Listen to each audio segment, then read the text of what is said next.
Écoutez, Pierre, bienvenue. Merci à vous, C'est un, merci Clément. c'est un plaisir de vous recevoir à l'occasion de la sortie de ce livre, donc 2008. Je montre jusqu'à présent à la caméra. Comme je vous le disais juste avant qu'on commence l'entretien, je suis vraiment ravi que vous ayez fait ce livre-là, parce que c'était moi-même un sujet qui m'intéressait et que j'avais creusé en me disant, c'est bizarre, cette crise, elle est importante, personne n'est capable de l'expliquer, C'est ça. personne ne sait en quoi elle était importante, puis l'impression que c'est une crise honnête comme ça, alors que comme vous le dites vous-même, on parle le plus grand hold-up de l'histoire de l'humanité. Et donc, voilà, je suis vraiment ravi que vous ayez fait ce livre-là. Il est parfait dans le fait que vous ayez suivi, en fait, depuis 17 ans, au final, C'est ça. cette crise-là, et où on voit l'évolution quasiment jour par jour de la crise, de ses conséquences. Et voilà, vous avez un travail d'archive qui est colossal. Donc, déjà, bravo, c'est vraiment Non, mais excellent. c'est gentil. C'est un travail d'archive comment dire, qui était vital parce que j'avais le sentiment. Vous savez, j'avais publié le livre 777 avant enfin, pardon, juste après l'explosion de Wall Street. Ouais. Mais il y avait cette coïncidence, si vous voulez, que Wall Street a explosé, enfin, les banques ont explosé, mais c'est la date symbole, on va dire, le 29 septembre 2008, Mhm. comme vous l'avez vu dans le livre, notamment les fameuses couvertures du Daily News ou de New York Times. Le fait que ce soit la fête des anges, que ce soit la nouvelle année juive en même temps, donc c'est très rare que ça tombe, c'est même rarissime que ça tombe en même temps. Et ce jour-là, à Wall Street, tous les traders et tous les banquiers, Goldman notamment, Lehman, et enfin tous les autres, ils avaient tous préparé, ils avaient tous préparé le champagne pour fêter la nouvelle année juive. Et comme vous le savez ou vous le savez pas, dans l'Ancien Testament, enfin c'est un livre qui est très important pour la communauté juive, c'est le livre de Josué. Vous savez, c'est la fameuse chute du mur de Jéricho. Mhm. Oui, alors ça parle, mais personne n'a fait la relation, si vous voulez, entre Wall Street et le mur de Jéricho. Sauf que Wall Street, c'est la rue du mur. Hein, voilà, déjà. Et dans le livre de Josué, le Dieu des Juifs explique qu'il faut 7 prêtres, et il faut faire le tour de Jéricho 7 fois pendant 7 jours et souffler. Et le jour où ils vont souffler 7 fois dans la trompette ou dans la trompe, eh bien, le mur va s'écrouler. Donc, déjà, c'est bon. Et là, c'est ce qui s'est passé le 29 septembre 2008, mais à l'envers. C'est-à-dire que c'était là, on va dire, c'est les anges entre guillemets, Saint-Michel, c'est les anges chrétiens qui vont souffler dans la trompette, hein, comme dans l'Apocalypse de Jean. Hein. N'oubliez pas, l'Apocalypse de Jean, c'est un livre qui repose totalement sur 7, 7, 7, 77, etc. Et quand sur le tableau du Dow Jones s'est affiché le moins 777,7 ou 70 exactement, Mhm. on pourrait le montrer parce que ça c'est important, les gens ont du mal à croire ça. Eh bien c'est à ce moment-là, si vous voulez, que Wall Street s'est écroulé. Voilà. Donc c'est un pendant, si vous voulez, on a l'impression d'être dans l'Iliade, dans une nouvelle version de l'Iliade, où les dieux se servent des humains pour faire leur guerre et que nous sommes juste des fourmis Mhm. un peu à leur disposition. C'est un peu le sentiment que j'ai aujourd'hui. Et plus encore depuis que depuis que j'ai écrit ce livre, sachant, si vous voulez, que dans 2008, si vous voulez, j'ai fait un travail que personne n'a fait, en l'occurrence, même les Américains n'ont pas fait, c'était très bizarre. C'est de revenir en arrière Ouais. et de donner la source, d'où ça part, quel est le truc qui, d'un seul coup, fait que tout va exploser, que les banquiers sont devenus fous, complètement avides, mais comme dans Mhm. un dessin animé ou dans un film d'horreur. C'est très étrange. Ouais. Et vous savez, il y a un écrivain vous savez, les écrivains sont des médiums. Ils ne savent pas qu'ils sont des médiums. Mais le fait d'écrire, si vous voulez, c'est un travail. Et c'est Preston Ellis, American Psycho, qui a décrit, si vous voulez, l'histoire d'un trader fou Oui. qui devient un serial killer tout en étant dopé à la cocaïne et en faisant ses traders le jour et en tuant la nuit. C'était, je veux dire, il savait même pas, il était en dessous de la vérité. Oui, c'est ça. Parce que Wall Street est devenu un serial killer. Mhm. Voilà. Et un serial killer qui ne se contente pas, si vous voulez, de la ville de New York, Il s'est attaqué Ils ont mangé le monde entier. non seulement aux États-Unis, mais également au monde entier, comme vous l'avez vu dans le livre, quand même. C'est énorme. On va revenir là-dessus parce que, en fait, je pense qu'il y a une problématique avec cette crise, donc il y a encore un impact, des répercussions encore aujourd'hui qui sont colossales. Mais la problématique, c'est que elle a été soit oubliée, soit bon, c'était une crise, on se dit bon, c'est une erreur du capitalisme, comme il y a eu d'autres crises, ça passe, ça revient, etc. Et elle est complètement sous-évaluée. Donc, on va essayer de reprendre un petit peu tout ça. Déjà, il y a un truc, vous l'avez dit vous-même, 29 septembre 2008, c'est une date symbolique. En fait, quand on vous lit... C'était la fête des archanges. La crise, entre guillemets, 2006, elle est déjà là. C'est-à-dire que... 2004 2003 même. 2003, largement avant, en fait. 2003, elle était là depuis 2003.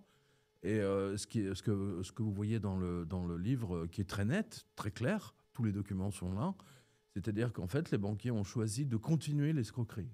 C'est-à-dire qu'ils savaient, parce qu'ils gagnaient énormément d'argent avec cette affaire. Hein, ils ont décidé. Vous en parlez dans les chiffres dont on parle pas de prime de 100 000 euros, on parle de prime on parle de 800 millions, de millions, 2 milliards, 10 milliards.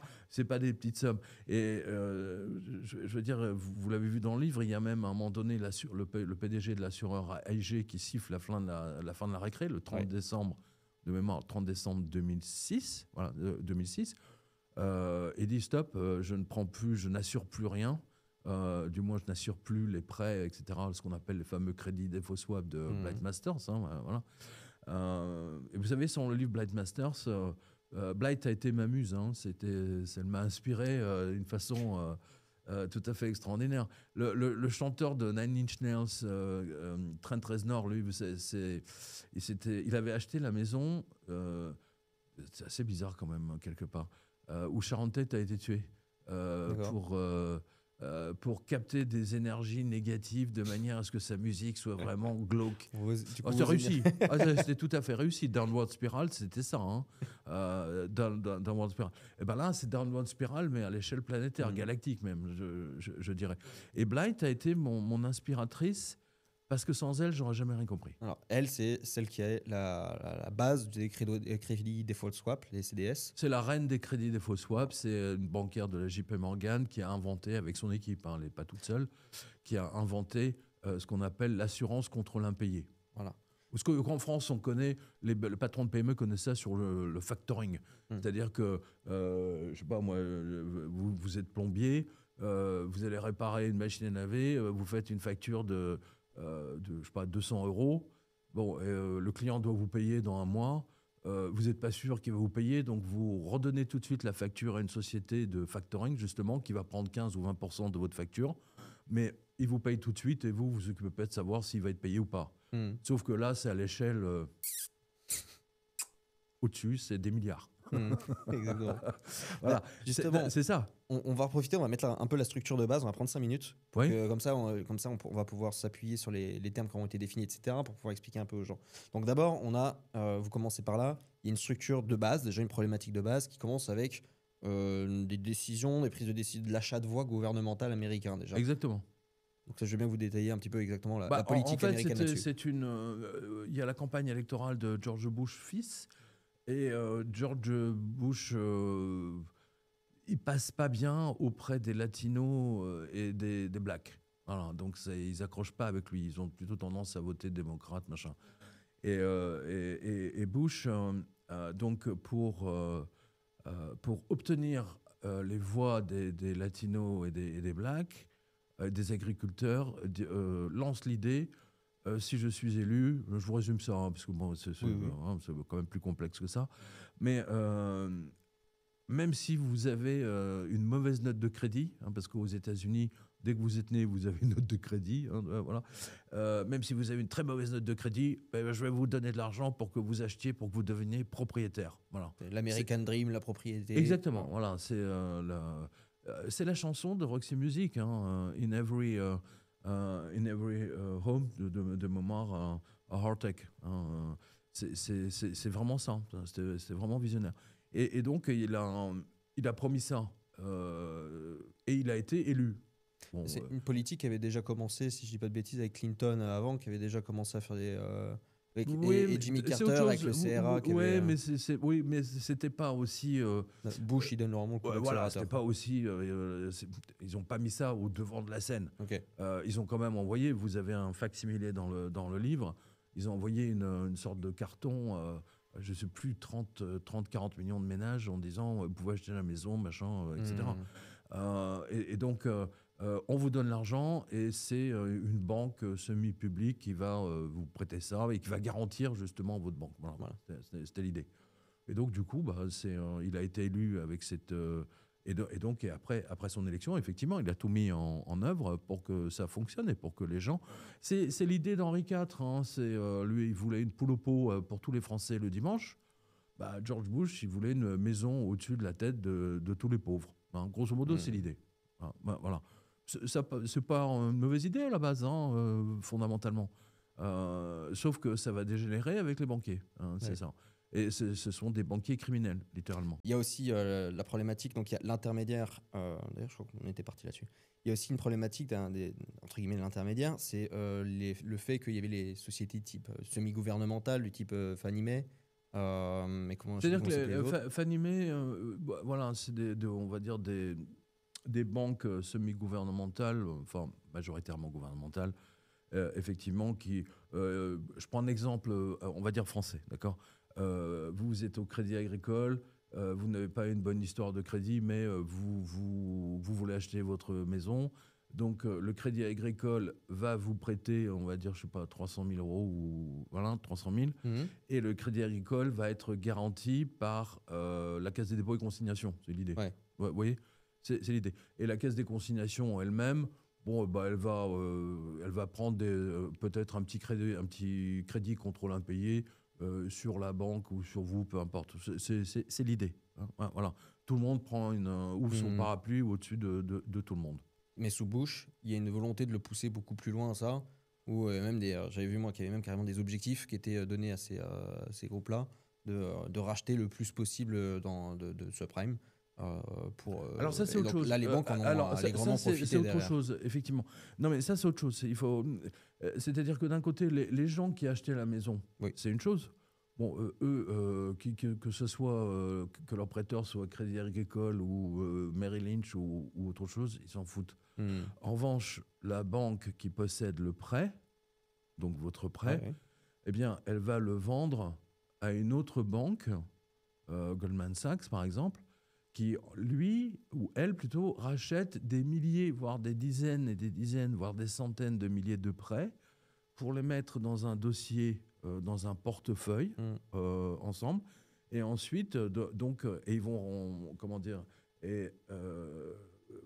ils vont le vendre ensuite à des fonds de pension qui, eux, ne cherchent ce genre de produit parce que c'est vraiment quelque chose d'important et ça rapporte du tranquille. Ça fait un rendement. À 5%. Et ça, c'est ce qu'on appelle les MBS, du coup. Voilà.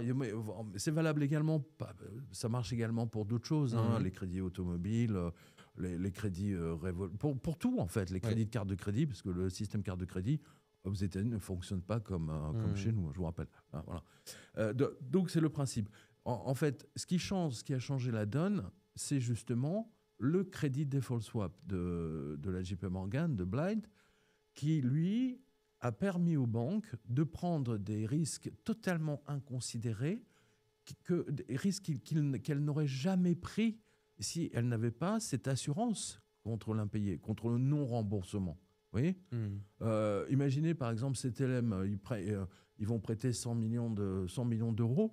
Et puis sur les 100 millions, il y a peut-être 50 qui ne vont pas être remboursés. Ils sont un peu embêtés. Hein. Ouais. Et donc, que fait CTLM ou Sofinco, etc. Ils vont prendre une garantie de l'impayé chez AIG, par exemple, pour être sûr de récupérer leurs fonds. C'est l'idée. C'est ce que fait Goldman Sachs, par exemple. Mais sauf qu'à un moment donné, AIG Goldman Sachs était terrorisé parce que AIG était sur le point d'exploser à force d'accorder des assurances contre l'impayé à tout le monde. Oui, parce qu'ils étaient convaincus que de toute façon, c'était sûr que Goldman Sachs a pris une assurance contre l'impayé de l'assureur contre l'impayé. Oui, alors ça, on va revenir dessus parce qu'elle était Mais non, incroyable. non, mais celle-là. c'est la clé. C'est la clé. C'est-à-dire qu'ils se sont pris tous des assurances contre l'impayé les uns sur les autres. C'est-à-dire que c'était Goldman Sachs qui avait vendu eux-mêmes donc, les prêts dans les dossiers dont vous parliez, les prêts comme ça, Oui, qui savaient que c'était pourri, exactement. qui du coup ont pris Alors une non, assurance. ça c'est encore autre chose. Ok. Ça c'est encore autre chose. Ça, quand ils ont compris que les mecs allaient à l'impayé, voilà, ils ont pris effectivement des paris. Parce que là, c'est encore autre chose. Ils ont pris des. Tiens, je parie que le PSG va gagner 4-0. Oui, oui. Mhm. Mais quand vous connaissez le résultat à l'avance, c'est beaucoup une plus simple. escroquerie monumentale. Parce qu'ils connaissaient le résultat à l'avance. Goldman Sachs a fait ça en Grèce, ne l'oubliez jamais. Mhm. J'en ai parlé dans une interview, n'oubliez jamais. Goldman Sachs, à la demande de l'Union européenne, a bidonné les comptes de la Grèce pour qu'elle rejoigne l'Union européenne. Mais comme ils connaissaient les comptes par cœur, ils ont dit, bon, c'est tout ça, c'est une escroquerie, la Grèce va voler en éclats. Donc, ils ont parié des milliards que la Grèce allait vers le défaut de paiement. C'est un peu comme si je vous avais vendu une voiture de course avec les pneus crevés. Et- Et donc je parie le fait que vous allez arriver dernier, que vous saviez pas que vous aviez les pneus crevés. Exactement, voilà, c'est ça. C'est tout à fait ça. Et ce qui est encore plus dingue avec tous ces produits, c'est que, par exemple, je sais pas, vous avez une maison, puis vous avez de la maison, vous avez votre voisin, puis votre voisin, c'est un vieux schizophrène un peu débile, qui vous embête beaucoup et qui menace vos enfants. Vous pouvez prendre un swap, un crédit défaut swap, sur une garantie sur le fait que sa maison va brûler. Voilà, et vous pouvez mettre le feu après. Et vous allez toucher l'assurance. Alors que vous ne possédez pas sa maison. Vous voyez un peu l'escroquerie? Alors, je vous donne un cas très précis, très important. Par exemple, le loto espagnol. Le loto, l'organisation qui fait le loto, comme la Française des Jeux. Voilà, c'est un peu l'idée. Donc, le loto espagnol, ils devaient rembourser, je ne sais plus combien, de millions, enfin, sur des prêts. Et je ne sais plus quelle société, je me demande si ce n'est pas Goldman Sachs ou... ils sont allés les voir en disant, ils leur ont donné 100 millions de dollars, en disant, voilà, votre échéance de crédit, parce que les remboursements sont stricts à la fin de chaque mois ou trimestre, vous ne remboursez pas. Vous faites un petit défaut de paiement. Et eux, ils ont pris une assurance comme quoi, à l'avance, ils ne feraient pas. Et donc, ils ont empoché. Voilà, mais c'est tout 2006, 2007, 2008, 2009, ce n'était que ça. Et c'était à l'échelle planétaire. À la fin du livre, vous avez le monde entier. Parce que les gens disent, oui, c'est une petite crisounette américaine. Non. Et nous, en Europe, on a également été touchés par la crise. Non, c'est le monde entier qui a été touché. Le fond de l'Afrique, je veux dire même les pays en voie de développement, etc., qui avaient fait confiance à Goldman Sachs ou à Merrill Lynch ou à Lehman, ou en Australie. En Australie, ils ont ruiné les kangourous. Enfin, je ne sais pas si vous réalisez, mais c'est un vrai scandale. La Codere, voilà, ça je me souviens, c'est la Codere, ou Coder, je ne sais pas comment on prononce en espagnol, c'est la société là, qui a participé à cette immense escroquerie du loto espagnol. Voilà. Et en fait, ils ont fait un défaut de paiement, c'est-à-dire qu'ils devaient rembourser au 30. Ils n'ont pas fait le virement au 30, ils l'ont fait 2 jours après. Mais au 30, c'était considéré comme un défaut de paiement. Et donc, celui qui a pris le pari... et du coup, toutes ces crises... Donc, vous voyez, ces gens, c'est comme si vous connaissiez le résultat du loto dans 6 mois ou un an. Enfin, Goldman, c'était ça. Ils avaient la capacité de jouer avec des milliards à la place. Voilà, ils savaient pertinemment que la Grèce allait faire un défaut de paiement dans 2 ans ou 3 ans. Ils le savaient. C'était inévitable, c'est mathématique. Je veux dire, demander à n'importe quel comptable, expert comptable, je veux dire, un bilan doit être toujours équilibré. Toshiba a fait faillite à la suite de ça, à force de bidonner. Enron a fait des...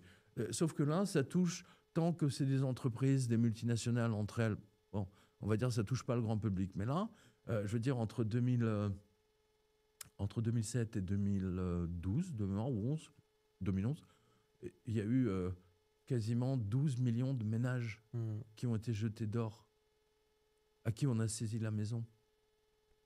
Et qu'on a volontairement, on leur a dit, tiens, viens voir, toi, tu es en train de faire le plein de ta voiture, tiens, je te donne 300 000 $, tu achètes la maison, tu signes là. Tu signes là, je te file 300 000 tout de suite.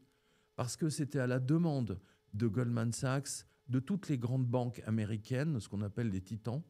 Et elles avaient besoin de tous ces pauvres gens, d'accord ? Elles avaient besoin de tous ces pauvres gens pour revendre leurs produits de BIP aux caisses de retraite françaises, italiennes, surtout allemandes, australiennes, anglaises, et à toutes les banques. C'est là où est l'escroquerie. Et donc aujourd'hui, quand vous entendez le gouvernement qui vous dit, les responsables du gouvernement, il va falloir qu'on repousse la retraite, etc., les Français devront faire des efforts, se serrer la ceinture, enfoirés. Mais c'est un vrai scandale. C'est la même chose en Italie, j'imagine. Je sais qu'en Allemagne, c'est pareil. En fait, c'est pour récupérer tout l'argent qui a été volé. C'est pour ça. En fait, ils n'ont même pas pu le récupérer. Mais du coup, comme les caisses de retraite ont été ruinées, voilà, vous avez plein d'exemples de caisses de retraite ruinées dans le livre. Le gouvernement les a sauvés. Mais il les a sauvés avec quoi ? Avec l'argent du peuple. Et qu'est-ce qu'ils ont fait avec le peuple ? Ils ont monté les impôts. Ils ont supprimé des routes, des hôpitaux, des crèches, des commissariats de police, etc. etc. C'est pour ça que je dis que c'est le plus grand crime de l'histoire de l'humanité. Il y a pas... j'en connais pas. Je veux dire, la crise de 1929 à côté, c'est rien du tout, quoi. Oui. Là, d'ailleurs, quand vous parliez des prêts comme ça, il y avait ils avaient même inventé un nom pour ça, c'est les prêts ninja. C'est no job, no income, no assets. Les gens, ils sortaient les gens sortaient de... Le mec, il sortait de prison, des illégaux. Le mec, qui vient de franchir la frontière, c'est à peine s'il a trouvé un boulot de serveur ou de jardinier ou de balayeur dans la rue. Et il voyait les mecs, les prêteurs de toutes les entreprises là, que vous avez vu, vous avez vu le chrono, hein, de 2004 jusqu'en 2008. Il y en avait des centaines et des centaines et qui volaient. T'as un vrai truc. C'est du popcorn, c'est comme du maïs. Hein, vous mettez, puis d'un seul coup, pouf, pouf, pouf, ils explosent les uns après les autres. C'est exactement ça. Et les commerciaux de ces gens allaient. Imaginez, je vous donne un exemple. Imaginez que là, nous, on sort et on va rue de Rivoli, à Paris. Hein, voilà. Et rue de Rivoli, maintenant, c'est nouveau. Hein, depuis quelque temps, vous avez plein de clochards qui dorment dans des tentes quechua. Rue de Rivoli. Une des rues les plus luxueuses de Paris. Ah, mais bon, tout change. Et on va voir tous ces gens et on leur dit, tiens, je te file 300 000 €, tu vas t'acheter une maison. Le mec, dans sa tente quechua, qu'est-ce qu'il va faire ? Oui, hein. Il va signer tout de suite. Il ne va même pas réfléchir. Vous êtes d'accord avec moi ? Oui, bien sûr. Voilà. C'est ce qu'ont fait les Américains, ces prêteurs criminels américains, avec des millions de pauvres gens, pour refiler ces dossiers hypothécaires, de crédit hypothécaire, aux grandes banques américaines, comme Goldman Sachs, Bank of America. Ils les mettaient dans des beaux paquets en disant c'est génial et ils les revendaient après à tout le monde. Et avec Moody's. Voilà, avec les agences de notation, parce que ça, sans les agences de notation... les agences de notation, ils ne pouvaient pas vendre ça aux caisses de retraite allemandes, norvégiennes, suédoises, françaises, italiennes. Moody's a dit que c'est AAA. Ouais. Alors les Allemands, eux, ils sont très réglo. Hein. N'oubliez pas, c'est eux qui ont fait ISO 9000 de Munich, Qualitat, Deutsche Qualitat. Donc ils croient vraiment à tout ce qui est standardisation. C'est des ingénieurs dans l'âme, dans l'absolu. Voilà. Donc si Moody's dit AAA, OK, donc on signe. Sauf que c'est une immense escroquerie de la part de Moody's. Et ces gens sont en liberté. C'est là où on a un conflit d'intérêts gigantesque, puisque les agences de notation, t'es payé par les banques pour noter. C'est ça, oui. C'est quand même original. Oui, c'est quand même original, oui. Mais c'est pas, mais c'est des sociétés privées. Parce que Moody's, qu'on le veuille ou non, je le montre dans les livres, que ce soit Fitch, Moody's, Standard & Poor's et d'autres moins connus, en fait, ils ont quand même une utilité, on va dire, administrative ou logistique pour les banques elles-mêmes, dans le sens où c'est elles qui gèrent tous ces millions de la paperasserie. Hein, je donne un exemple, je donne même des facsimilés de Goldman Sachs, justement, ce qu'on appelle les serviceurs. Voilà. Qui ont été, alors je ne l'ai pas abordé dans ce livre, mais est-ce que vous imaginez qu'en 2009, pour le compte de ces grandes banques, et pour saisir leur maison de force. C'est ce qu'on appelle les serviceurs, ont fabriqué des faux tribunaux dans des villes, dans des milliers de villes américaines, des faux tribunaux. Vous savez, avec les sièges typiques dans les tribunaux, etc., et avec le juge, etc., derrière sur le drapeau américain, etc. Mais tout était faux. Et leur envoyer des papiers qui semblaient officiels, donc qui terrorisaient les gens, notamment les pauvres qui ne pouvaient pas se payer un avocat, et surtout les latinos, les blacks, etc., qui n'avaient pas le niveau. Ils se rendaient dans ce faux tribunal et ils signaient parce qu'ils obtenaient la signature dont ils avaient besoin pour les déposséder.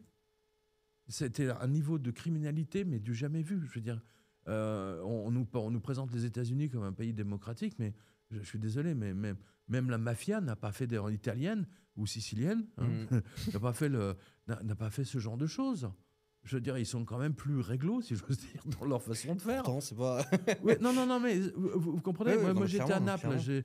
j'ai vu, si vous voulez, en bas et au-dessus, vous savez, les portraits de tous les gens qui ont été assassinés par les mafias. Mais à Los Angeles, à New York, à Boston, mais on devrait avoir le portrait de tous les gens qui ont été assassinés par les banquiers. Il y a eu plus d'2 million de morts par suicide. Est-ce que vous réalisez ça? Et on nous parle de morts en Ukraine. Non, mais c'est une plaisanterie. Et justement, moi, je l'ai écrit pour votre génération. Vous avez quel âge déjà? 29. Voilà. Je l'ai écrit pour. Oui, voilà, c'est exact. Je l'ai écrit pour votre génération pour que vous compreniez ce qui s'est passé, que ça ne recommence. Enfin, du moins que ça ne recommence plus. Hein, parce que c'est quelque chose de très important. Moi, ce que vous voyez dans le livre, c'est que les banquiers français, mais ils ont acheté des produits, mais ils ne savaient même pas ce qu'ils achetaient. Oui. Mais les Américains non plus, ils ne savaient même pas ce qu'ils achetaient. On le voit très bien. Oui, dans parce le que livre. ce qu'il y a de marrant, en plus, entre guillemets, marrant là-dedans, c'est que les banquiers, en plus, ça revendait la merde entre eux. Enfin, Oui, tout à fait, mais sans savoir ce qu'ils vendaient. Oui, oui. C'est le principe, si vous voulez, c'est ce qu'a. Vous savez, si on peut résumer tout ça, c'est Jacques Attali. Hein, c'est le vendeur de pantalons à une jambe. C'est ça. Sachant, si vous voulez, que quand même les grands organisateurs de cette escroquerie monumentale, c'était aussi des vendeurs à pantalons à une jambe. Je pense notamment à Larry Summers. Ce type devrait être en prison.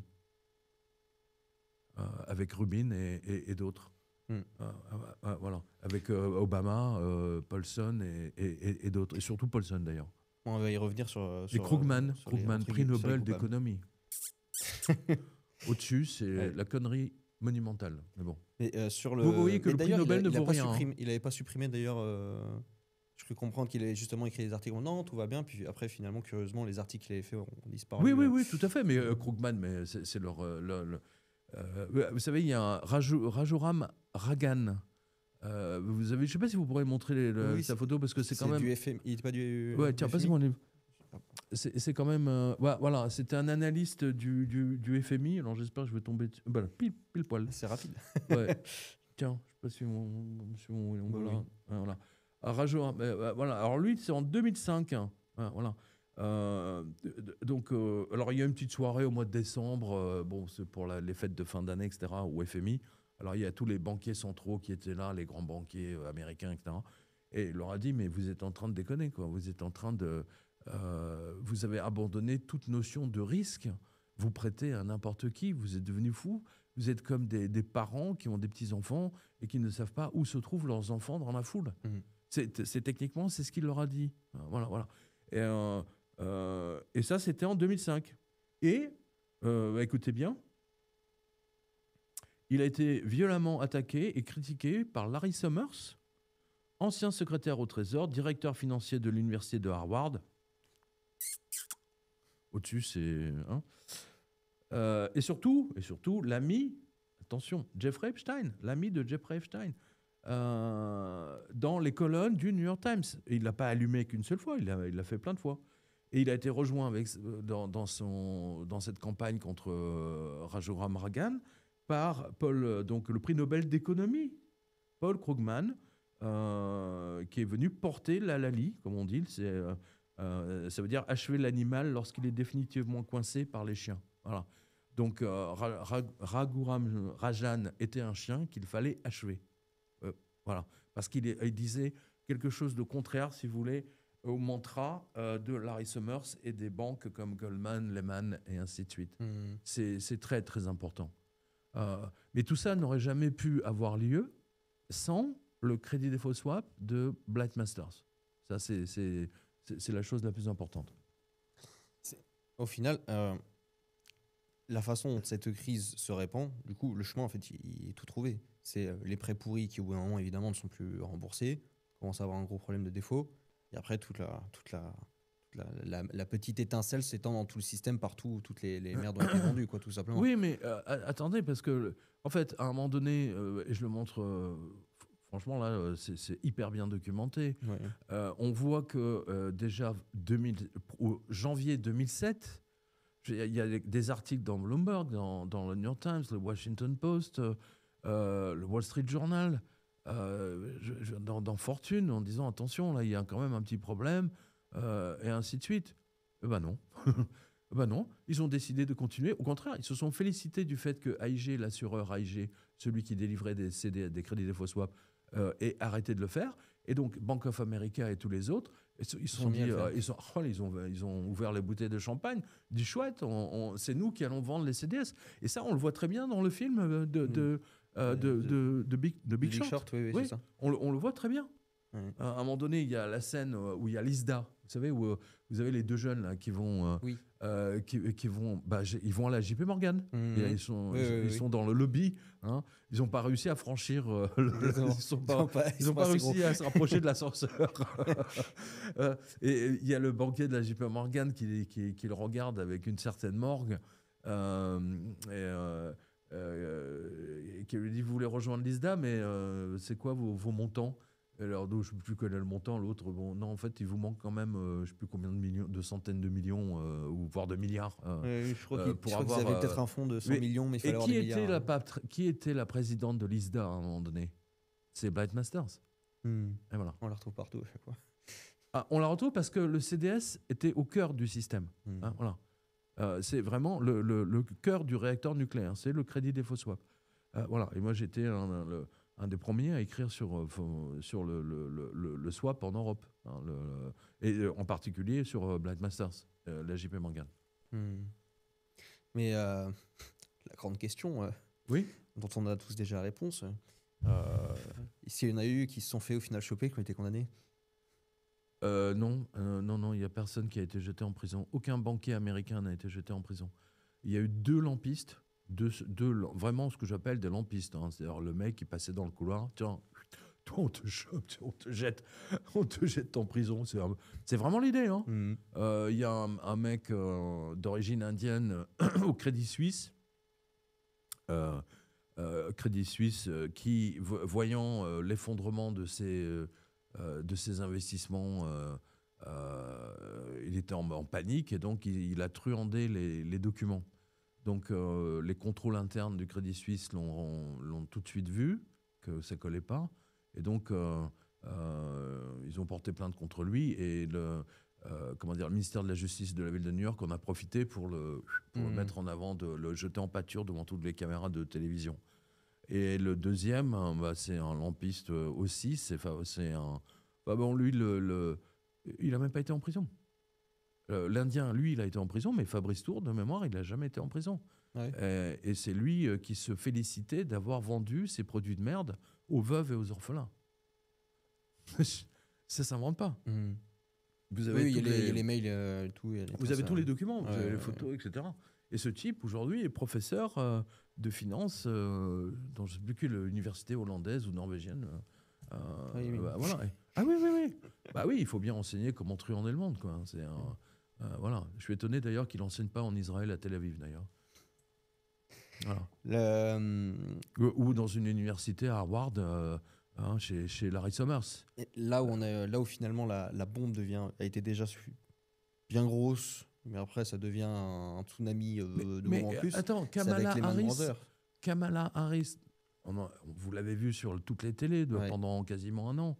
Elle était candidate contre Trump. Hein, donc, Kamala Harris, elle a quand même défendu les gens qui ont été escroqués par ces banques, et ça date de 2005. Et c'est dans le livre. Tiens, je vais vous montrer là. C'est tout au début. Donc, cette affaire, si vous voulez, était connue de la justice. Le FBI lui-même, voilà, bon, je ne sais pas si vous allez voir grand-chose là-dessus, en l'occurrence, mais voilà, c'est page, je ne sais pas combien, 38. On a la signature de Kamala Harris, et donc elle a défendu les victimes, et déjà en 2004-2005. Et ça remontait, c'est des trucs qui sont remontés à 2003, en fait. C'est des prêts abusifs. Ils ont abusé, si vous voulez, de la faiblesse des gens. Voilà. Ils auraient pris tous les clochards, de tous les mecs là, qui vivent sur le périphérique parisien ou à Lyon, tous les migrants, ça aurait été pareil aujourd'hui. Voilà. C'est l'idée. Voilà. Parce qu'ils avaient besoin de papier pour le refourguer à Goldman et surtout à Lehman, qui était extrêmement demandeur. C'est pour ça que Lehman et Merrill Lynch notamment et Countrywide, vous verrez les détails dans le livre, c'est pour ça qu'ils étaient remplis jusqu'à la gorge d'emprunts qui n'étaient pas remboursés. Dans le film Big Short, il y a une scène qui est hilarante parce qu'elle résume bien. C'est quand il est avec la stripteaseuse. Oui. Qu'elle a genre 3, 4 ou 5 et donc, on dit, mais donc vous avez acheté une maison? Comment ça, une maison? Mais j'en ai acheté 4. Et on voit le type se décomposer. J'ai compris. Et c'est là où il a compris. C'est là où il a compris. Parce qu'il y avait ce qu'on appelle le flipping. C'est-à-dire, eux, ils disaient, l'immobilier prend 10% chaque année. Voilà, donc pendant 3 ans, tu rembourses. Et puis, au bout de la 2e ou de 3e année, tu vends. Et tu fais ton petit bénéfice. Et ils appelaient ça, en anglais, ça s'appelle house flipping. Comme flipping, comme le flipper. Le truc qui bouge dans tous les sens. Voilà. C'est flipping, c'est changé à chaque fois. Ouais. Voilà. Et le house flipping, c'est ce qui a fait monter en puissance le marché de l'immobilier.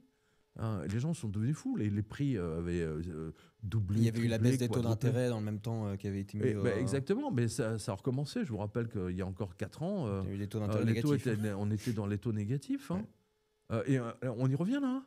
On y revient. Vous savez, c'est ce que je dis vraiment à tous vos spectateurs. La crise de 2008 agit toujours. C'est pour ça qu'ils essayent absolument de... Non seulement ils vous ont volé vos salaires, parce que ça, je le dis à chaque interview. Ouais. Aujourd'hui, si on avait suivi l'inflation du timbre-poste depuis l'année 2001, simplement, eh bien, le salaire minimum devait être à 5 400 brut. Donc ça veut dire qu'ils ont volé des milliards aux Français, aux Belges, aux Suisses. Une inflation de 7-8%, un truc comme ça. Là où 8, oui, voilà. On arrondit. Et même les Suisses, ils sont légèrement en dessous. Mais bon, ils sont pas... mais les Français, oui. Les Espagnols, oui. Les Italiens. Mais les Italiens ont été dépouillés. Moi, tout à l'heure, je vous parlais de suicide qui a eu... Mais rappelez-vous, peut-être que vous n'avez pas fait attention, mais en 2009... ou 2010, je crois, fin 2009-2010. Les télévisions italiennes ont interviewé une association de femmes, de veuves, de patrons d'entreprises qui s'étaient suicidés parce que les banques ne pouvaient plus assurer le système économique fonds de roulement fonctionne beaucoup aux petites PME habituel familiales, pour payer les salaires, etc. Et donc, vous avez le patron qui arrivait dans sa boîte où il y avait 50-60 mecs qui dépendaient de lui et il ne pouvait pas les payer parce qu'il avait des encours. Les gens payaient avec... les gens le payaient à 30 jours, 90 jours, 180, etc. Ouais. Et que les banques refusaient, en fait, de faire la jonction. C'est-à-dire que généralement, les banques faisaient une sorte de fonds de roulement qui permettait... Exactement. Mais dans le livre, vous le voyez. Ouais. La première société qui a été obligée de jeter à la rue du jour au lendemain à cause de Lehman, ça c'est en octobre 2008, c'est Hewlett-Packard. Oui. 22 000 ou 20 000 personnes licenciées du jour au lendemain. Et aux États-Unis, vous licenciez quelqu'un en 2 minutes. Ça, dans Margin Call, vous le voyez. Vous avez la DRH qui arrive, monsieur, madame, prenez vos affaires, c'est terminé, voici votre chèque, dehors. Rendez votre badge et vos autorisations. Terminé. Et Lehman, Lehman Brothers, oui. Quand Lehman saute. Oui. Donc ça, on est vers le 14 ou 20, c'est la seule 16, qui est pas 16 septembre ou octobre, je ne sais plus. C'est la seule qui n'est pas sauvée. Oui. Pourquoi?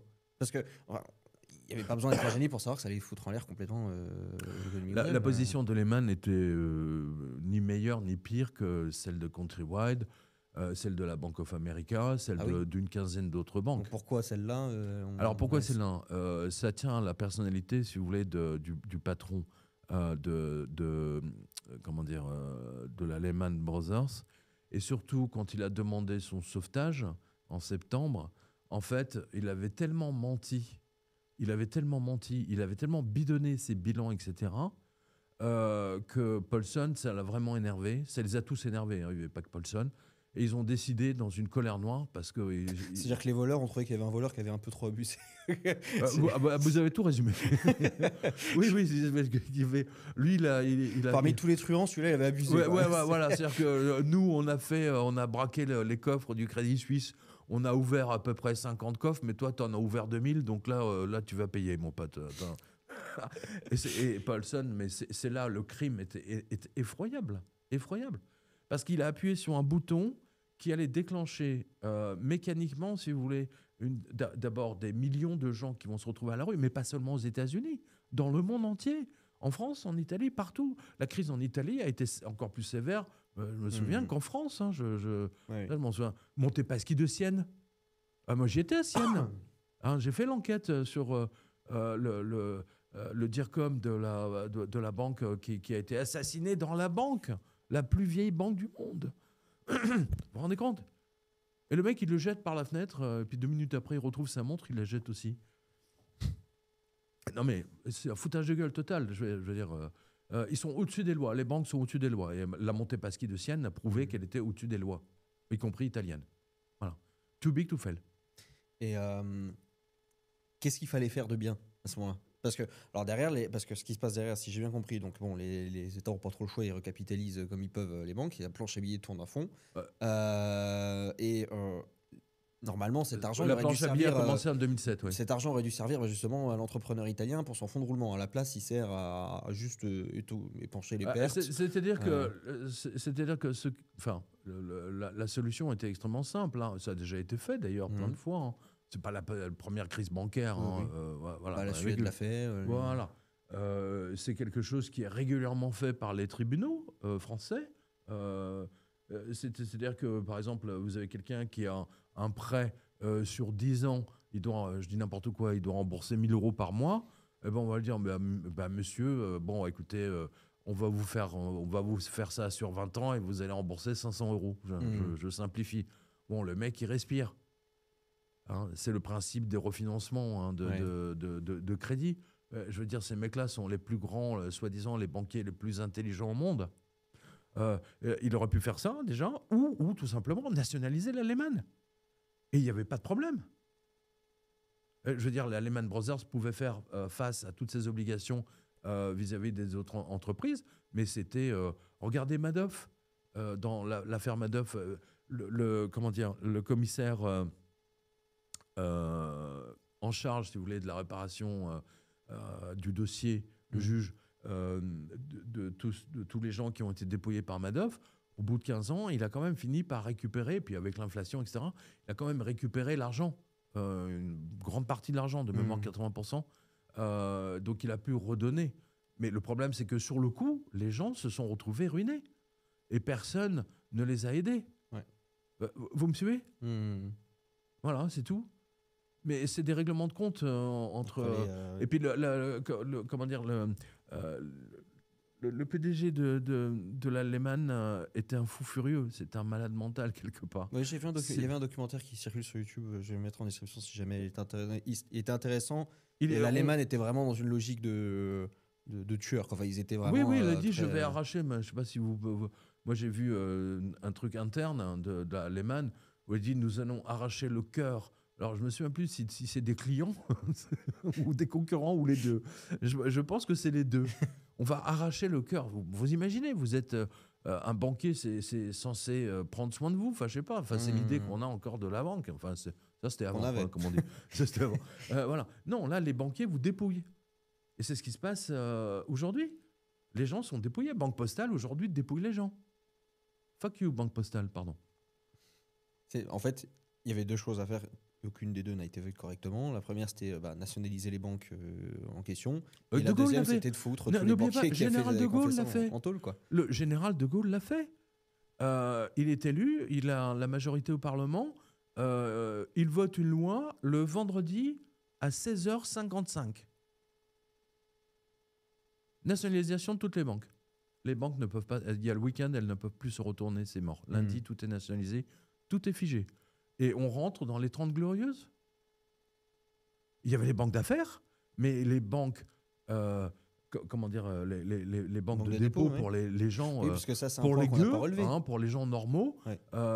ils n'ont pas le droit d'utiliser cet argent pour le jeu au casino. Parce que ça, c'est le truc qu'on n'a pas relevé non plus, c'est qu'il y avait une loi qui demandait une séparation Qui interdisait, stricte. qui était votée après la crise de 29, Ouais. et c'est justement Larry Summers, le club des Lumières, justement, qui a fait sauter cette loi. Larry Summers, non seulement était conseiller d'Obama, mais enfin, avant Obama, il était conseiller de Clinton, je me rappelle, ministre des Finances, enfin, secrétaire, machin.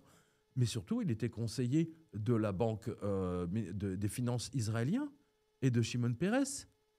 Il y avait la double nationalité, comme on dit.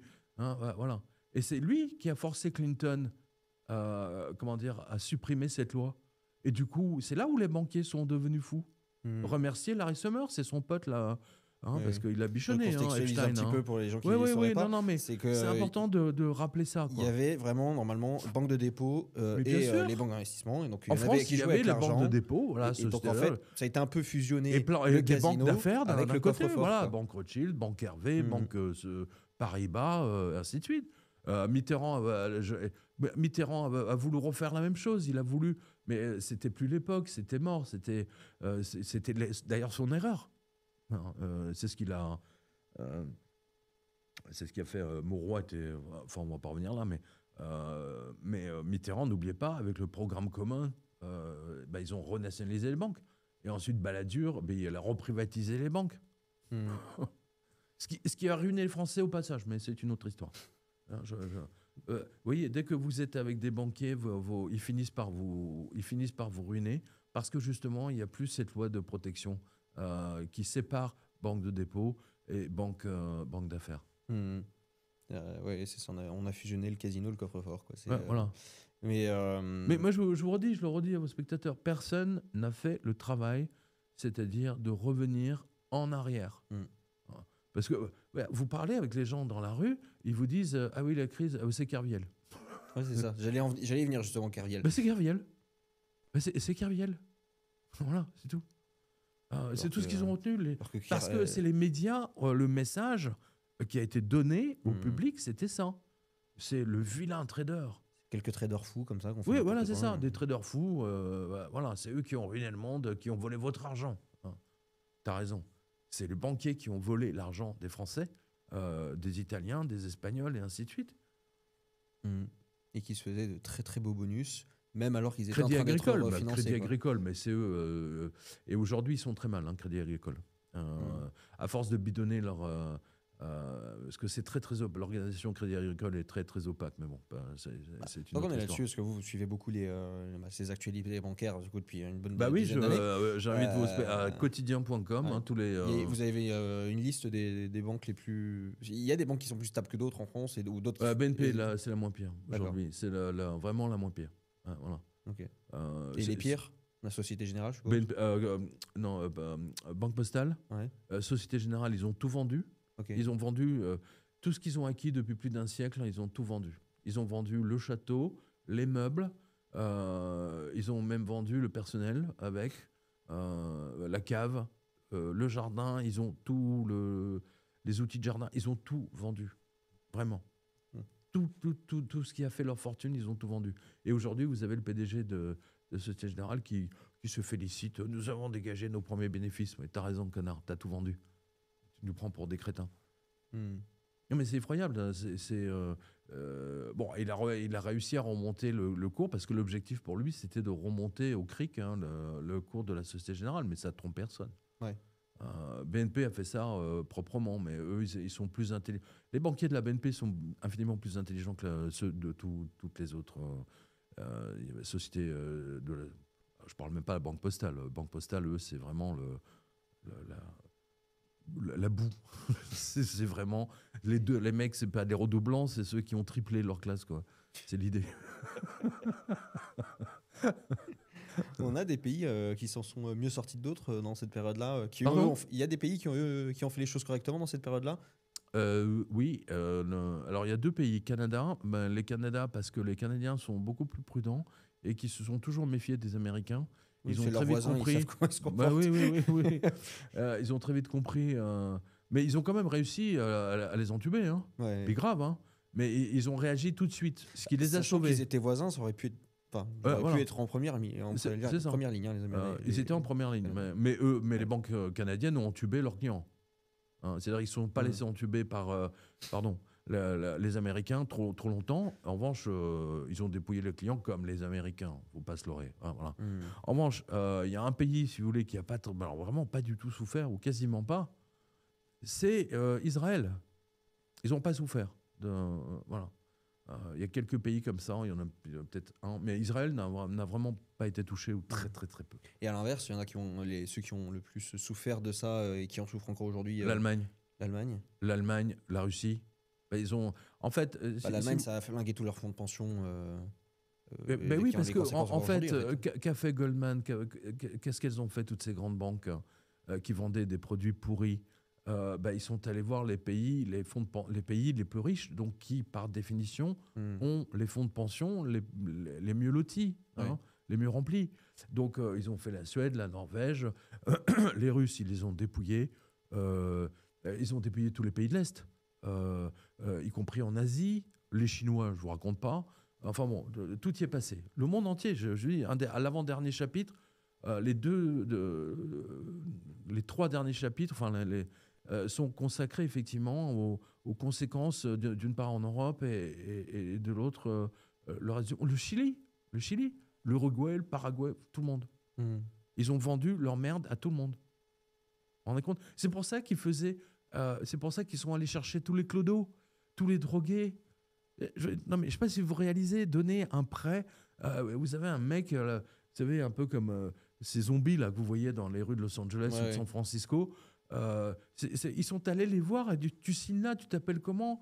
Tiens, donne-moi ton permis. Donc ils ont noté le nom du mec. Tu signes là. Le mec il a mis une croix et roule Raoul. Ils ont fait ça. Ils l'ont vraiment fait. C'est vital que vous compreniez ça et de ne pas vous faire avoir. Après, ils ont été voir les fonds de pension allemands qui géraient la retraite des pauvres, des bons pères de famille allemands qui travaillaient, etc. Ils leur ont dit oui, c'est un prêt très sûr. On est aux États-Unis. Notez 4 étoiles par Michelin. Non mais je vous assure, c'est ça. C'est comme si Michelin allait dans le kebab le plus pourri de la ville de Poissy. Parce que la ville de Poissy, c'est la poisse par définition, hein, et donner 4 étoiles Michelin au kebab le plus pourri. Voilà. C'est ça, Moody's. C'est ce qu'ils ont fait. Et ça a ruiné le monde entier. Et vous qui nous regardez, sachez que vous avez été volés. Vous êtes volé. Alors, je ne sais pas depuis combien de temps vous travaillez, hein, mais si le salaire minimum devrait être aujourd'hui à 5 400, faites le compte de tout ce qu'on vous a volé depuis que vous travaillez. Hein, vous allez vous mettre en colère. Vous savez, c'est un livre qui met les gens en colère. Je ne sais pas quelle a été votre réaction. J'avais vu que j'avais déjà creusé le sujet avant, j'étais déjà vous étiez déjà en colère. Voilà. J'étais déjà préparé. Mais même là, il y avait de tels exemples que je connaissais pas, typiquement les coups de Goldman Sachs qui pariaient contre eux-mêmes, etc. Je me suis dit, c'est quand même c'est hallucinant. C'est quand même hallucinant. Mais on a du mal à croire. Les gens, quand ils découvrent ça aujourd'hui, mais parce que les médias leur ont menti, évidemment. Donc les médias sont bien gardés de donner la réalité. Hein, c'est des banquiers vilains, ils ont cassé une fenêtre. C'est l'idée. Le pauvre mec qui vole une pomme ou qui vole une pomme dans un monop. Hein, il va se prendre 3 mois de prison, je sais pas quoi, pour manger. Là, les banquiers ont volé le monde, pas un mec en prison. Pas un. Je parle des vrais banquiers, des PDG qui ont couvert tout ça. Je donne un autre exemple à la fin du livre. Le gars qui était au guichet à l'accueil, lui, aucune idée de ce qui se passait. Le mec, il a volé 700 millions ou quasiment 1 milliard aux Américains. Le mec, il a eu un petit peine avec sursis, je crois. Alors moi, ce qui m'avait fait marrer, c'est une anecdote quand même, mais qui montre jusqu'où pouvait aller le sentiment d'impunité. avec une banque islandaise où juste avant de déposer le bilan, ils se sont accordés des prêts personnels. Alors, celle-là, elle est quand même, exceptionnelle. J'ai appelé ça la banque Ikea. Bon, on n'est pas loin de la Suède, hein, l'Islande. Hein, ils sont un peu cousins quand même. Oui, c'est la banque Kabuting de mémoire. Hein, Ouais, avec des noms d'Ikea. Kabuting Bank. Oui, ils s'appellent tous. Ils portent tous des noms de meubles Ikea, le mec. C'est le prêt que vous montez vous-même. Vous voyez. Vous mettez 2 heures à remplir la paperasserie. Tiens, tu signes là. Bon, alors combien je vais prendre aujourd'hui? Tiens, bon, allez, 200 millions. Attends, alors, ils ont fait ça? Alors, pour ceux qui écoutent, Pierre n'a pas exagéré. c'est vraiment des prêts de 200 millions, c'est plusieurs milliards qui se sont prêtés. Ouais. En sachant très bien que de toute façon, il n'y a pas besoin de rembourser, puisque la banque aurait fait faillite, elle n'aurait pas. Oui, parce qu'ils avaient préparé le dossier, donc ils savaient qu'ils allaient faire faillite, je ne sais plus, 8 jours ou 9 jours plus tard, puisque le dossier de mise en faillite était déjà rempli et quasiment déposé, donc ça devait être examiné par un juge. Mais entre-temps, les mecs au conseil d'administration, ils se sont fait des prêts perso. Et c'est pas pour refaire la cuisine de madame, là. Là c'est vraiment un coût de 400-500 millions, quoi. Ouais. Non, mais quand je dis ça, les gens ont du mal à me croire. C'est très étrange quand même. Je veux dire, c'est tellement énorme que. Mais heureusement, là, vous l'avez vu, le livre est extrêmement documenté, donc personne ne peut remettre ça en cause. Hein. Et puis, ce qui est bien, si vous voulez, c'est que à partir de l'an 2001-2002, on a Internet. Et donc, on a déjà le passage. La plupart des journaux, enfin les grands journaux, notamment comme le New York Times, Washington Post, commencent à publier. Ils étaient déjà. On avait déjà des accès. Moi, j'étais sur Internet avant que ça s'appelle Internet. Hein. Ça s'appelait MCI Mail ou Missive, France Câble Radio. Enfin, chaque pays avait le sien. En France, on avait les Minitel, vous voyez. Et donc, on avait des accès déjà. Tout ça était sauvegardé. Et donc, mais à partir de 2002-2004, la quasi-totalité de la presse était sur. Et donc, du coup, on retrouve tous les archives. Là, ce livre-là, je veux dire, sans Internet, je veux dire, il m'aurait fallu peut-être 5 ans pour réunir toute la documentation. Vous me suivez? Alors que là, on a toute la doc. Voilà. Même s'il y a des trucs qui disparaissent, mais on a les captures d'écran, on a tout. Quoi. Oui. Puis bon, il y a le fameux truc de la Dexia. Hein, Monsieur Miller, hein, le mec fait faillite, mais il explique à la journaliste qu'il a 3 millions de parachutes dorés. Ah oui. Non mais, le mec met sa banque en faillite et il prend 3 millions au passage. Alors, je sais pas si vous réalisez. Ce qui est d'autant plus incroyable, c'est qu'il le dit avec le sourire, en rigolant et en se marrant. Oui, parce que le journaliste lui dit, mais alors donc votre parachute doré, c'est 3 000 euros. Et l'autre, il éclate de rire, il dit non, c'est 3 millions. Le mec, il est vexé dans son ego de banquier. Bon, je suis un arnaqueur un peu meilleur que ça, quand même. Faut pas déconner, quand même. Voilà, là, moi, c'est 3 millions. C'est moi, pas je suis 3 coulé 000 de banc pour 3 millions, pas 3 000 euros. Et le pauvre mec qui vole un scooter, bon, alors lui, il se prend la totale, quoi. Vous voyez, il y a vraiment 2 mondes. Hein. Et les banquiers ont pris le contrôle de la justice, de l'appareil politique, quand même. Ça, on le voit bien. Hein. Et ça, c'est Obama. Hein. Oui. Obama a mis en place une protection des banquiers. Et c'est également lui qui a mis en place, vous savez, le fait qu'il y a des travelots qui vont dans des écoles maternelles et qui vont faire des striptease devant des gamins de 3 ans. Quoi. C'est absolument monstrueux. Moi, j'invite tous ces travelots qui n'ont... Enfin, j'espère qu'il n'y en a pas qui nous regardent, mais bon, on sait jamais. Allez faire votre striptease dans des EHPAD, hein, plutôt que d'aller des gamins de 4-5 ans, bande d'enfoirés. Pardon. Ça venait du cœur.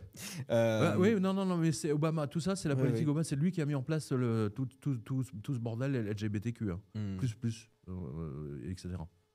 Mais des personnalités sexuelles fluides et binaires.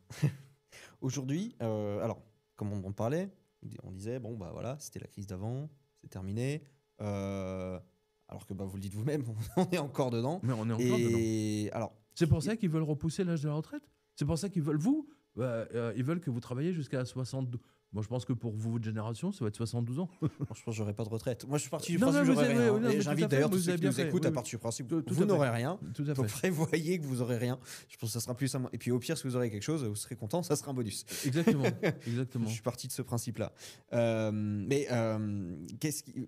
est-ce qu'ils ont les banquiers en question là donc personne n'a été puni. Personne. Ils ont été Vous avez quelqu'un comme renfloués. Georges, ouais, exactement. Et au passage, non, du mais coup, je vous donne elle un commence. exemple. Georges Poget, Oui. patron de mémoire de Crédit Agricole.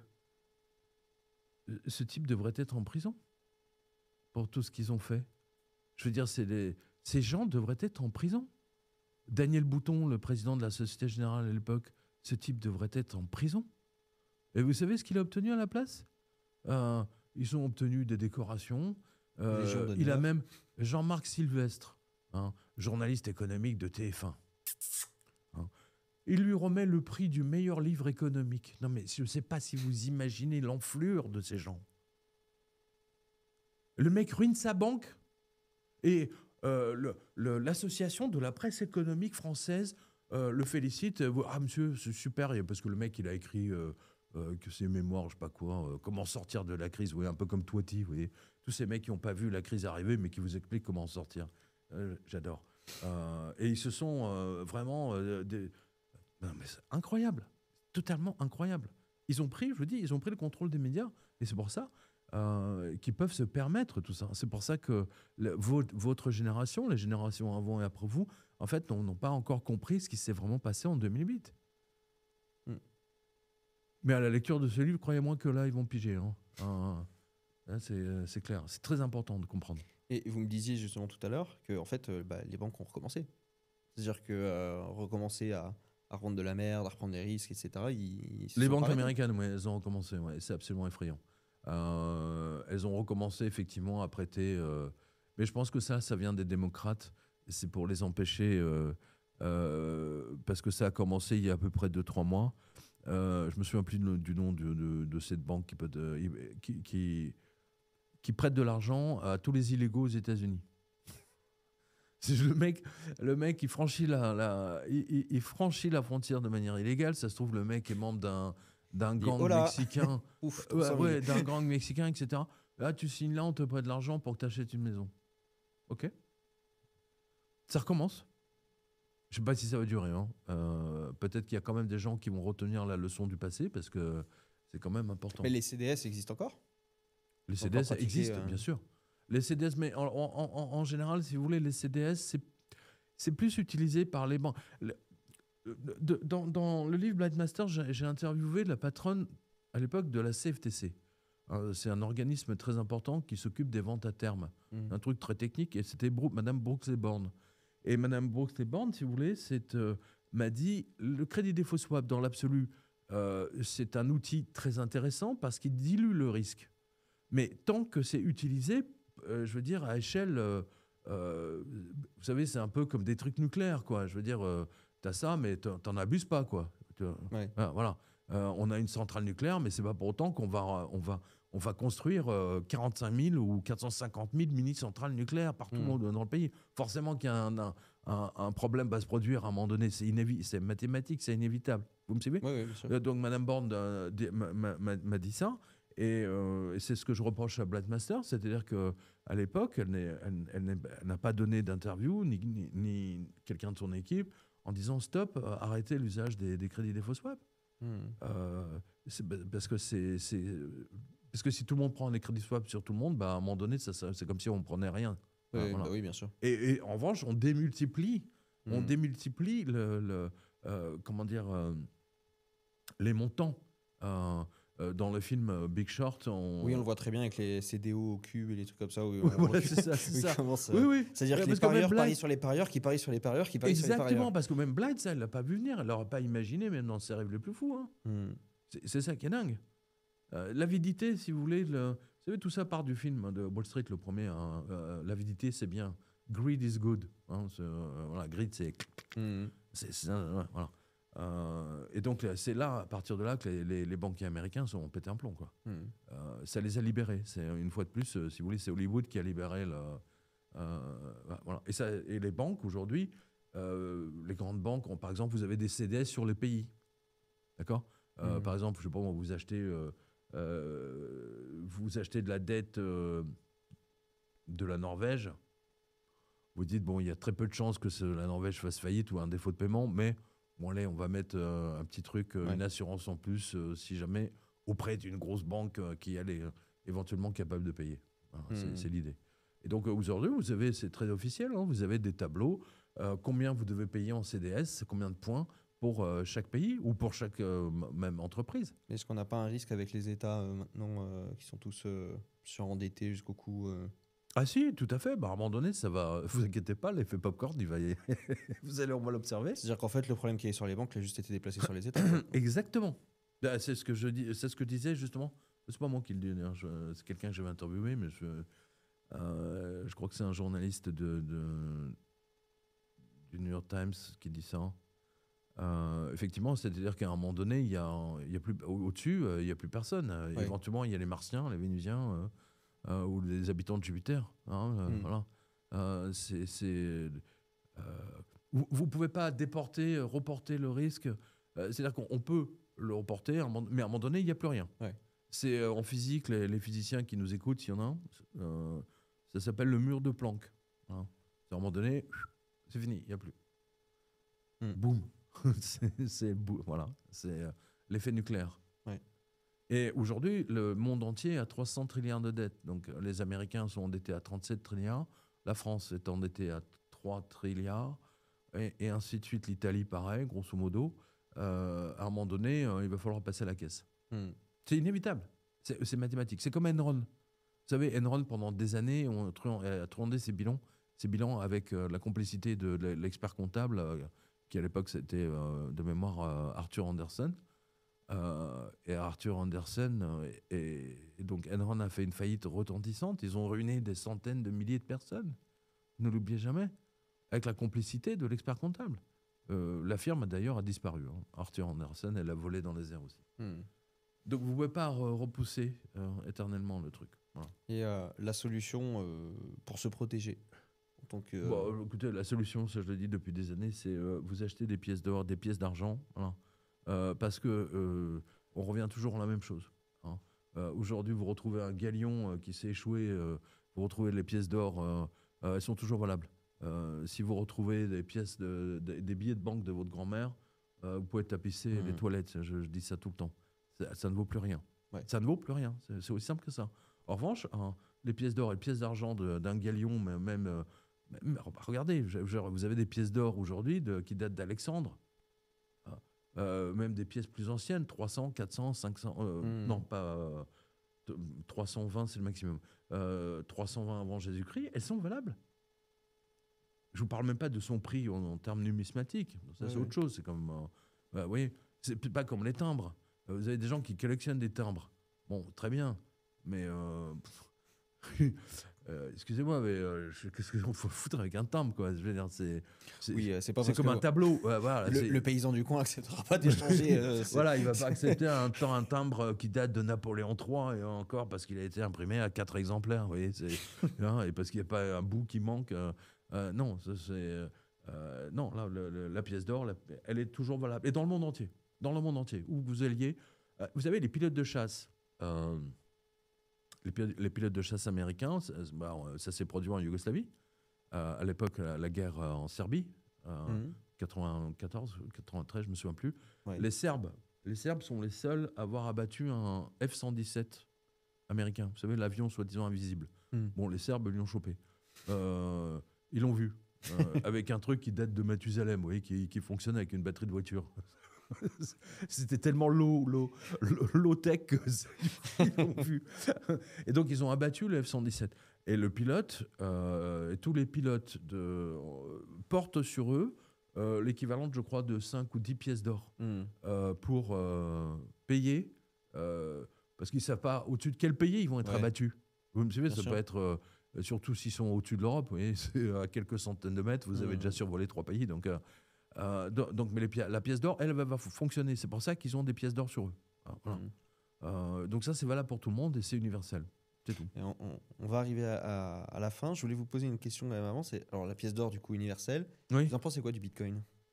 Alors, le Bitcoin, j'ai toujours dit que c'était Las Vegas. Hein, okay. Beaucoup de gens disent que c'est de l'or digital. C'est pas à la portée du public. C'est pas à la portée du grand public en raison des trucs techniques qu'il faut avoir. Et si jamais vous oubliez vos phrases, vos 12 mots, machin, je sais pas combien, vous êtes mort. C'est fini. Et aujourd'hui, de mémoire, je crois que 20% de tout le parc du nombre de bitcoins sont des bitcoins perdus, déjà. Donc, il faut vraiment faire très, très attention à ça. Ça va continuer à monter, mais rappelez-vous ce qui s'est passé à la Nouvelle-Orléans, par exemple.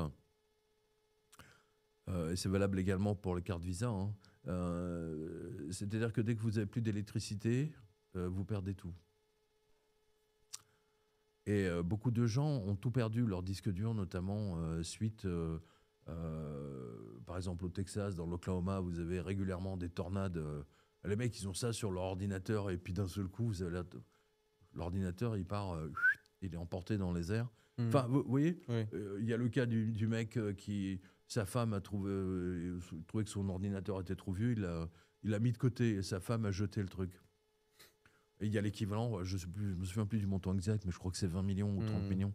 Et il a fait des pieds et des mains pour convaincre. Il a même proposé au conseil municipal la moitié de la valeur s'il leur permettait de fouiller là où les ordures ont été enterrées. Donc, c'est autre chose. Les cryptos, c'est un vrai... C'est un univers très particulier, hein, c'est très intéressant. C'est un peu comme les cartes Pokémon. Non, mais c'est un peu comme les cartes Pokémon, hein, faut pas se leurrer. Hein. Excusez du peu, je veux dire, toi tu as des bitcoins, moi j'ai des Ethereum, etc. Moi je suis j'aime bien le bitcoin, Ethereum, et ça s'arrête là. Il y a d'autres monnaies, mais je veux dire, en l'espace de 15 ans, on en a vu tellement, et elles sont apparues, machin, elles sont en haut, puis elles disparaissent. C'est si vous voulez, c'est pour ça que je vous posais plus la question de Bitcoin plus que des crypto-monnaies, parce que... c'est Las Vegas. Si vous partez du principe que vous allez au casino, vous mettez 10 000 euros sur la table, et vous partez tout de suite du principe que vous les avez perdus. Après, 3-4 ans plus tard, vous voyez ce que ça donne, c'est tout. En revanche, quand vous avez je veux dire, du physique, bon, ça, c'est autre chose. Je veux dire, vous pourrez toujours payer votre boulanger avec des pièces d'argent. Vous comprenez ? Oui, bien sûr. Aux États-Unis, je vous signale qu'il y a il n'y a plus qu'une dizaine d'États qui n'ont plus voté une loi pour légaliser le paiement pour des biens et des services avec des pièces d'or et des pièces d'argent. Hein. Il y a un retour normal au standard or aujourd'hui. Ça se fait en douceur, mais ça se fait. Aux États-Unis, vous avez des villes où vous pouvez aller payer votre hamburger avec une pièce d'argent. Sans problème. Très bien. Voilà. Est-ce que vous auriez un dernier mot à ajouter sur... Ah bah écoutez, je ne sais pas si j'aimerais bien si vous pouvez montrer la liste des dédicaces pour la fin de l'année, là, qui recommence en septembre. Okay. Oui, parce que je rencontre tous mes lecteurs et dans toute la France. Et je donnerai des conférences, justement. J'ai 3 ou 4 conférences. Voilà. Je dis simplement, on a tous un ange gardien. En ce moment, les choses commencent à se compliquer. Hein. Je vous invite à lire le livre 777, hein, c'est très important, La chute de Wall Street et du Vatican, grâce auquel j'avais annoncé que Benoît XVI se ferait virer du Vatican, et c'est ce qui s'est passé. Hein, voilà. Donc, vous voyez que la tension en ce moment est à son comble, et je pense qu'on est très proche des grands bouleversements. Voilà. Donc, c'est pour ça, discutez toujours avec votre ange gardien. Voilà. C'est pas parce que vous ne le voyez pas qu'il n'est pas là. Parfait, merci beaucoup Pierre. Je rappelle, le livre est dans la description. Merci d'être venu. Merci à vous.